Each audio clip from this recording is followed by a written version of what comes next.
Video kali ini membahas tentang hukum mempelajari ilmu mantik. Namun sebelum membahas hukumnya, di sini saya ingin membahas tentang mengapa para ulama salaf itu mereka tidak mempelajari ilmu mantik, ya. Apalagi para ulama setelahnya yang istiqomah di atas thariqah as-salafiyah itu tidak mempelajari ilmu mantik atau mengajarkannya, ya. Jadi di sini ada pertanyaan lalu ada jawabannya sekaligus. Ilmu mantik min al-ulum allati atharat jadalan wasi'an baina al-ulama abra al-usur as-sabiqah. Jadi ilmu mantik itu banyak sekali pro dan kontranya di antara para ulama, ya. Jadi banyak perdebatan di situ. Ma baina muayyid lahu wa mu'arid, antara yang mendukung dan yang menolak. Lihadzal jadal asbab mawdu'iyah wa ukhra tarikhiyah. Topik ini sangat penting, ya, karena ada penyebab mawdu'i, ya, dan sejarah, ya. Anna wada' hadzal ilm wadih, maksudnya yang mendirikan ilmu mantik itu adalah Aristoteles al-Yunani, ya. Jadi sekitar 300 tahun sebelum kelahiran Nabi Isa alaihissalam. Summa turjima ila al-Arabiyyah fi ahd ad-Daulah al-Abbasiyah bihudud sana 180 Hijriyah. Jadi ilmunya Aristoteles ini baru ditranslate itu sekitar tahun 180 Hijriah. Namun saya lebih mengikuti pendapat yaitu ilmu filsafat itu sebenarnya sudah diterjemahkan ke dalam bahasa Arab di era Bani Umayyah, ya. Saya memilih pendapat yang itu karena namun Daulah Bani Umayyah itu mereka lebih kuat di bidang akidah. Jadi mereka menyaring ilmu-ilmu yang penting saja. Ilmu-ilmu yang kurang penting mereka tidak sebarkan di antara orang-orang. Berbeda dengan Daulah Abbasiyah yang di bidang akidah itu mereka carut marut, ya, sehingga banyak ilmu-ilmu yang di luar syariat Islam yang terserap, ya. Fakanat nash'at hadzal ilm 'inda al-Yunani. Jadi di sekitar abad kedua, ya. Fi ahd adh-dhalam bisabab tashakkuk wa taraddud al-katsir min al-muslimin fi akhdhi wa thiqah bihi. Ilmu filsafat ini sempat tidak diambil lagi, ya, karena banyak sekali orang-orang yang ragu dengan ilmu ini bermanfaat atau tidak. Itu yang pertama, ya, karena ilmu ini didirikan oleh orang kafir, maka tidak begitu fokus di situ. Kedua, istimalu ala syai' min al-haq fi tara'ifil itsbat. Jadi ada beberapa hal yang memang benar dalam masalah itsbat. Wala katsir min al-batil fi mabadi'ihi wa qawaidi aidan. Namun masih banyak juga kebatilan di dalam prinsip-prinsip dan kaedahnya. Wa khassa fi janib nafi, tentang masalah nafi. Fakan al-haq alladhi fihi ba'ithan li ba'd ahli al-ilm ala qubul hadzal ilm ma'a da'wa ila tasfiyatihi wa ba'ithan li akharin fi inkari wa raddihi jumlatan wa tafsilah. Jadi ada ahli ilmu yang menggunakan ilmu ini, ya, untuk membantu memahami ilmu yang lain lalu mengingkari, ya, atau merubah beberapa hal. Artinya tidak menggunakan beberapa kaidah yang dibuat oleh ahli filsafat itu dalam ilmu mantik. Ketiga, isti'mal al-falsafah al-mufarrad li hadzal ilm fi kutubihim wa mukhatabatihim wa ikhtilatihi bi'ulumihim ikhtilatan fahishan hatta ghada ruknan min arkanihim wa hadha ma hadda bikathir min ahli al-ilm ila raddihi wa inkari wa tahrim ta'allumihi. Jadi ilmu filsafat ini karena sudah beberapa orang ahli ilmu, ya, yang dia itu kaedahnya akidahnya lemah, lalu dia mempelajari ilmu ini secara berlebihan, akhirnya mereka malah merusak akidah mereka, bahkan merusak amaliyah mereka. Sehingga banyak para ahli ilmu itu yang justru malah melarang mempelajari ilmu ini. Termasuk juga Imam Al-Ghazali yang dibilang sama Ustadz Nuruddin itu dia mengikuti manhajnya. Padahal Imam Ghazali itu sudah membuang ilmu filsafatnya ke tempat sampah ya. Dan kembali ke sunnah dia. Wa nadhara tarikhiyya al-munsifa tadullu ala anna al-ittijah al-ghalib lada ulama al-Islam fi awal al-amr kana nahwu nabdh hadha al-ilm bi jami' ma fihi. Al-haqq alladhi fihi mustaqir fi al-uqul as-salima wa la haja ila qawaid Aristo lidhabtiha wal batil yajib nafihi wa raddih. Jadi yang terpenting itu bahwa al-haq, kebenaran itu sudah ada. Kita sudah ada Al-Quran, kita sudah ada As-Sunnah. Kalau ada beberapa hal yang batil, maka kita lawan dengan hujjah itu dan selesai.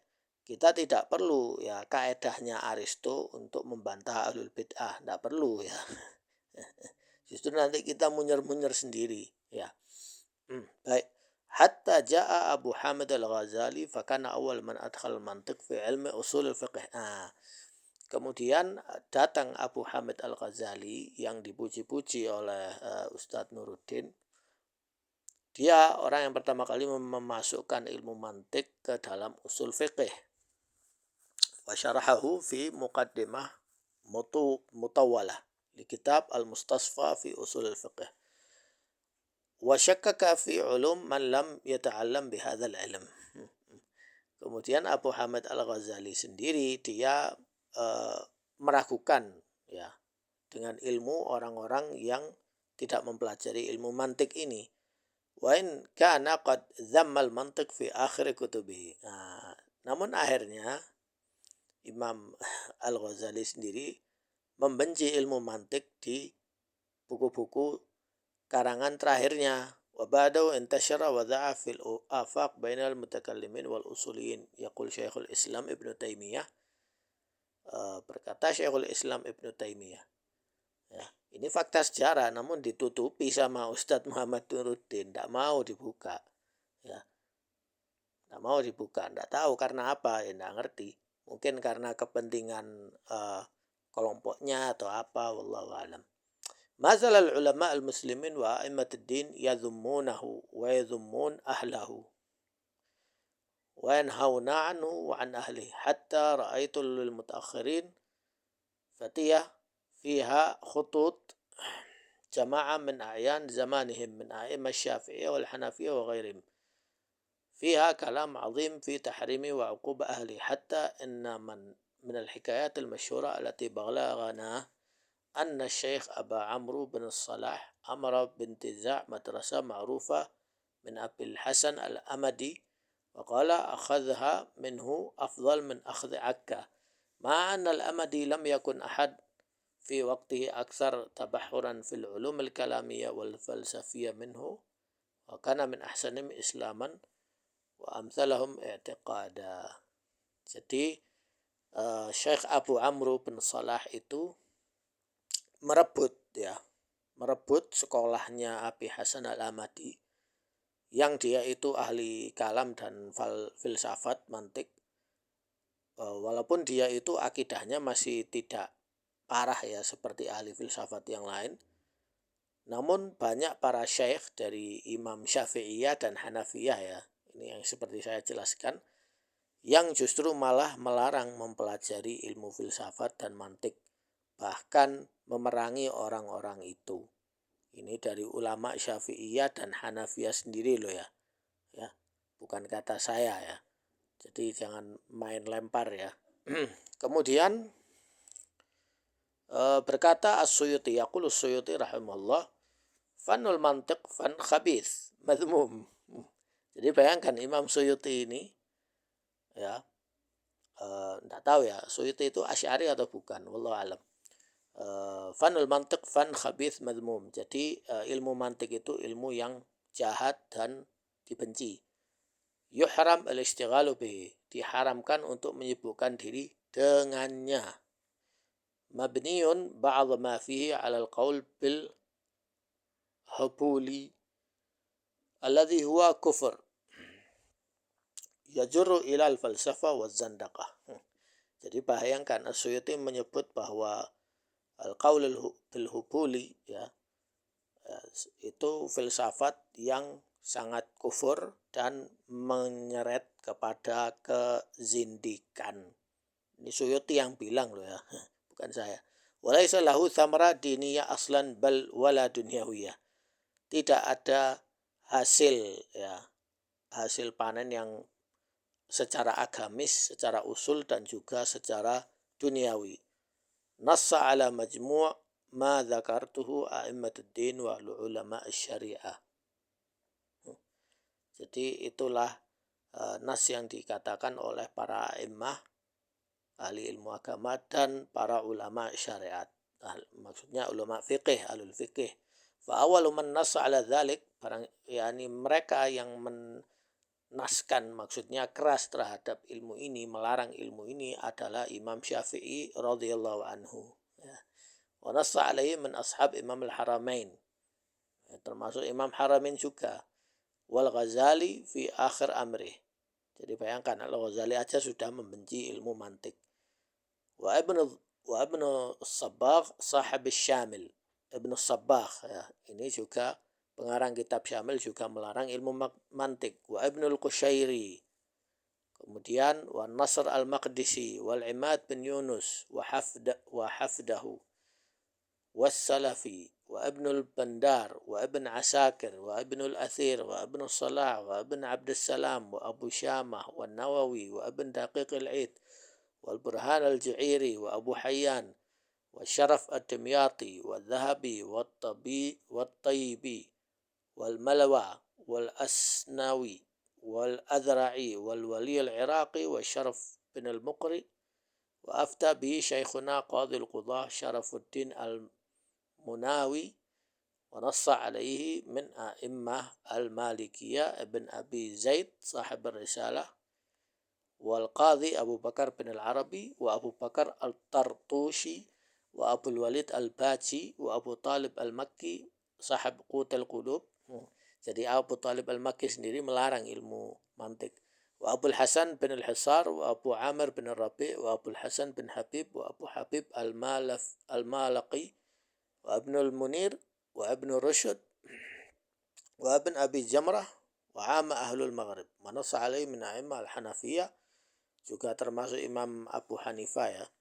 Abu Sa'id As-Sayrafi wa Sarraj Al-Qazwini wa alafa fi dhammih kitaban sammahu Nasiha al-Muslim al-Musyaqqaq liman ibtiliya bihub ilmi al-mantiq. Jadi disebut balak orang yang belajar ilmu mantiq.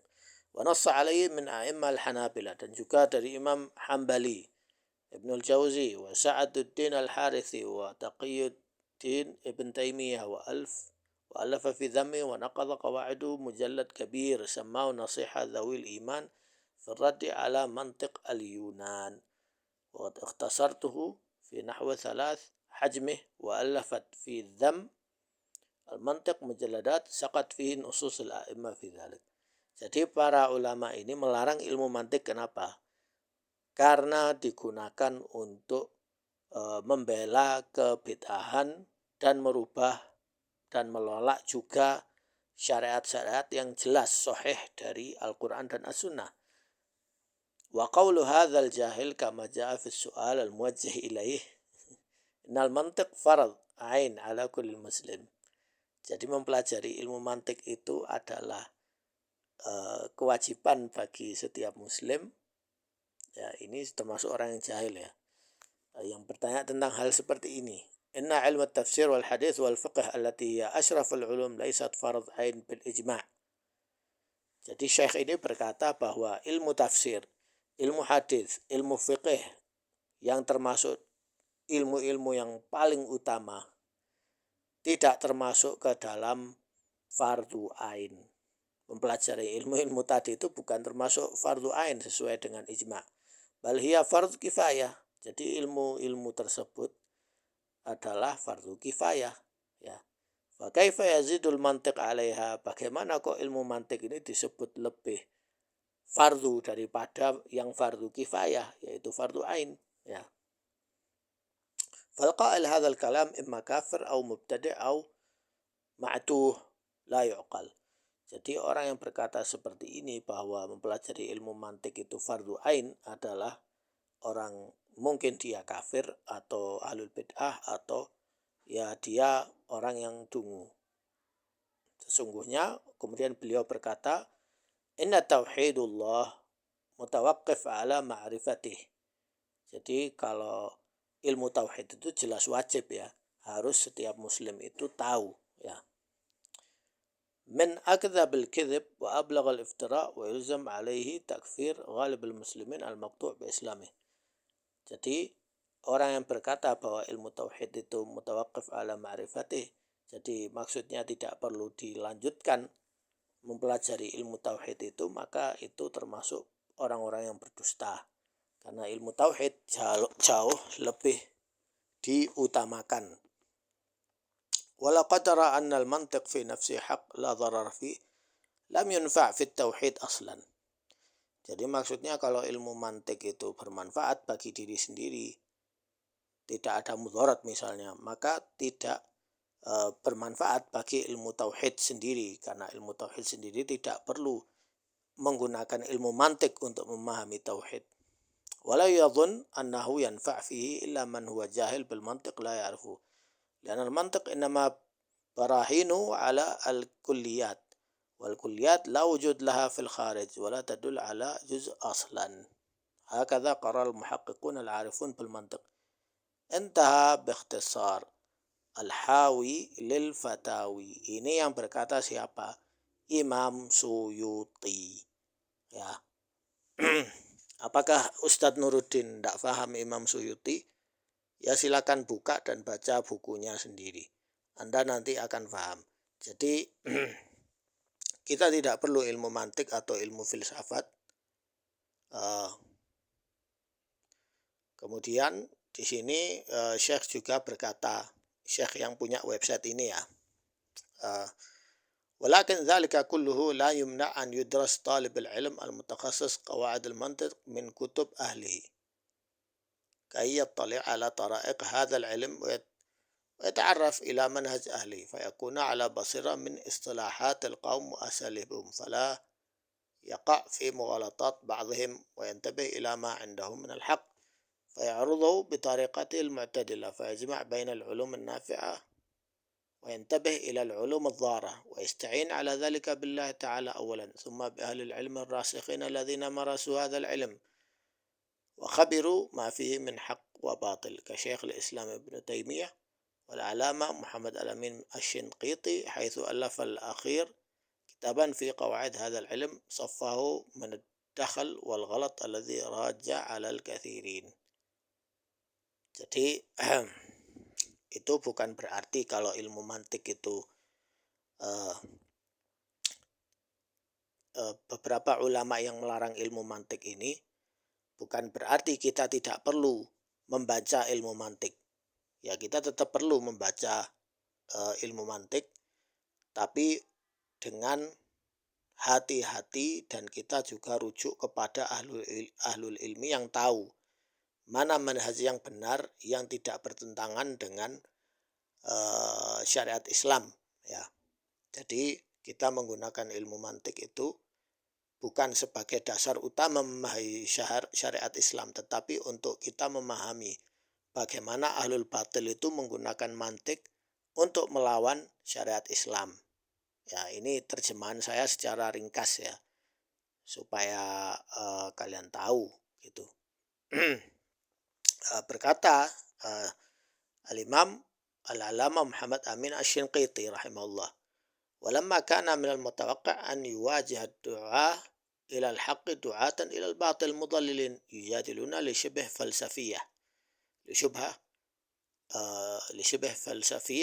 muqaddimat sufastaiyah wa kanu li shiddah تمرنهم على تلك الحجج الباطلة. كثيرا ما يظهرون الحق في صورة الباطل وباطل في صورة حق، ويفهمون كثيرا من طلبة العلم الذين لم يكن معهم سلاحا من العلم يدفع باطلهم بالحق. وكان من الجواب على المسلمين أن يتعلمون من العلم ما يتسنى لهم به إبطال الباطل وإحقاق الحق على الطرق المتعارفة عند عامة الناس. حمل ذلك الجامعة، يعني الجامعة الإسلامية في المدينة المنورة، على إنشاء كليات دعوة وأصول الدين، ومهمتها تخريج دعاة قادرين على تبليغ الدعوة والحكمة والموعظة الحسنة، وعلى إقحام وإلزام الدعاة المضللين ببيان ما صحح أدلتهم ويظهر بطلان حجج خصومهم. ومن أجل ذلك قررت في منهج هذا الكلية تدريس مادة آداب البحث والمناظرة، لأنه هو العلم الذي يقدر به من تعلمه على بيان مواضع الغلط في حجة خصمه، وعلى تصحيح مذهبه بإقامة دليل المقنع على صحته أو صحة ملزومة أو بطلان نقيضه ونحو ذلك. ومن المعلوم أن المقدمات التي ترتكب منها الأدلة التي يحتج بها كل واحد من المتناظرين إنما توجه الحجة بها منتظمة على صورة القياس المنطقي. ومن أجل ذلك كان فن آداب البحث والمناظرة يتوقف فهمه كما ينبغي على فهم ما لا بد منه من فن المنطق، لأن توجيه السائل المنع على المقدمة الصغرى أو الكبرى مثلا، أو القدح في الدليل بعدم تكرار الحد الوسط، أو باختلال شرط من شروط الإنتاج ونحو ذلك، لا يفهمه إلا من لا إلمام له بفن المنطق. Jadi Al-Allamah Muhammad Al-Amin Asy-Syanqiti beliau memasukkan ilmu mantik yang bermanfaat dan berguna untuk apa? Untuk membantah ahlul bid'ah yang menggunakan ilmu mantik untuk membantah dalil. Ya, di sini fungsi ilmu mantik adalah untuk mempelajari bagaimana membantah orang itu dengan ilmu mantik juga, bukan sebagai dasar utama ya. Jadi itu hanyalah alat saja. Ya. Jadi jangan disalahpahami bahwa Muhammad Al-Amin itu membolehkan ilmu mantik tanpa melakukan filter terlebih dahulu, enggak ya. Jadi jangan disalahpahami loh ya. Wa kanat al-jami'ah qad asnadat ilaina tadris fan al-adab al-bahth wal munadharah. Ya, bahas itu untuk memeriksa data-data dan mendebat ya, cara mendebat orang ahli mantik itu bagaimana. Wa kana la budda min wad'a mudhakkara tumakkin tullab al-fan min maqsudin. فوضعنا هذه المذكرة وبدأناها بإيضاح القواعد التي لا بد منها من فن المنطق لآداب البحث والمناظرة، واقتصرنا فيها على المهم الذي لا بد منه للمناظرة، وجئنا بتلك الأصول المنطقية خالصة من شوائب الشبهة الفلسفية. Jadi beliau berkata, ini sudah saya jauhkan ya dari syawaib, dari bakteri-bakteri syubhah falsafiyah, syubhah ahli filsafat.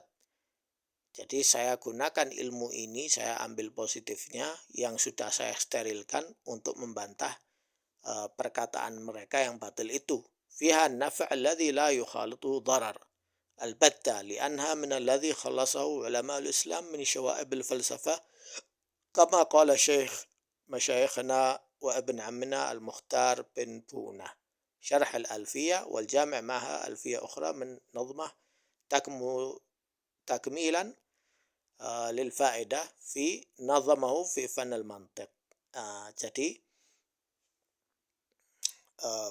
beliau ini menggunakan metode baru, menggunakan ilmu mantik yang sudah bersih dari hal-hal yang negatif. Tentu beliau ini ngerti ilmu, sudah punya akidah yang kuat. Jadi beliau sudah tidak khawatir lagi ya, karena beliau sudah mencoba ilmu ini yang sudah benar bersih sehingga bisa digunakan untuk membantah kebid'ahan ahlul bid'ah itu. Ini ada nazamnya. Fa in taqul haramahu an-Nawawi wa Ibn Salah wa Suyuti ar-Rawi qulna tara al-aqwalu dhi al-mukhalifah محلها ما صنف الفلسفة فلاسفة أما الذي خلصه man aslama labudda an yu'allama 'indal ulama wa amma qaulul Akhdari fi sulami fa Ibnu Salah wa Nawawi harrama wa qala qaum yanbaghi an yu'allama wal qaul al masyhura sahihah jawaiz likamil al qariha mumaris as-sunnah wal kitab liyahtadi bihi ila as-shawab fa mahalluhu al mantiq al masyhub bi kalam al falasifa al batilah. Jadi maksudnya mantik yang sudah disaring, sudah difilter, sudah dimasukkan di situ kawaid mencari kebenaran sesuai dengan Al-Quran dan As-Sunnah, jauh dari metodenya ahli filsafat yang kufri, itu diperlukan.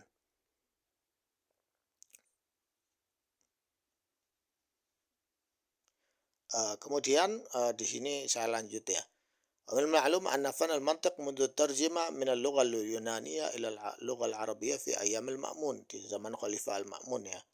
جميع المؤلفات توجد فيها عبارات واصطلاحات منطقية لا يفهمها إلا من له إلمام به ولا يفهم الرد على المنطقيين فيما جاءوا به من الباطل إلا من له إلمام بفن المنطق وقد يعين على رد الشبهة التي جاء بها المتكلمون في أقيسة منطقية فزعموا أن العقل يمنع بسببها كثير من صفات الله الثابتة في الكتاب والسنة. Nah, contoh-contohnya ini mereka menafikan sifat-sifat Allah yang sabit di dalam kitab dan as-sunnah dengan alasan akal. Ya, ini tidak sesuai dengan akal. Lianna akbar sabab li'iqhamil mubtil an yakuna hujja alaihi min jins ma yahtajju bihi wa an takuna markaba min muqaddimat ala al-hay'a allati ya'tarif al-khasim al-mubtil bisihha intajiha. Jadi kita menggunakan mantiknya orang ahlu mantik untuk membantah mereka. Ya, tentu kita tetap menggunakan kitab dan as-sunnah. Ya, sehingga mereka batal, syubhat-syubhat mereka itu bisa kita batalkan. Wala syakka anal mantiq law lam yutarjam ila al-arabiyyah wala ma yata'allamul muslimun lakana dinuhum wa aqidatum fi ghina anhu.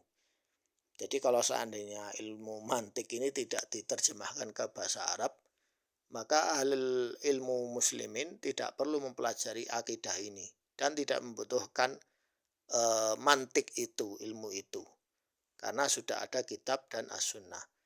Namun yang jadi masalah sekarang itu justru orang-orang menggunakan ilmu mantik ini untuk menciptakan kaedah akidah kebid'ahan baru. Ini yang jadi masalah ya. Munculnya Jahmiyah, habis itu munculnya Kullabiyah, munculnya Mu'tazilah, gitu dan gitu seterusnya, mau sampai kapan ya. Jadi beberapa ahli ilmu, kebanyakan ahli ilmu itu mengharamkan ilmu mantik.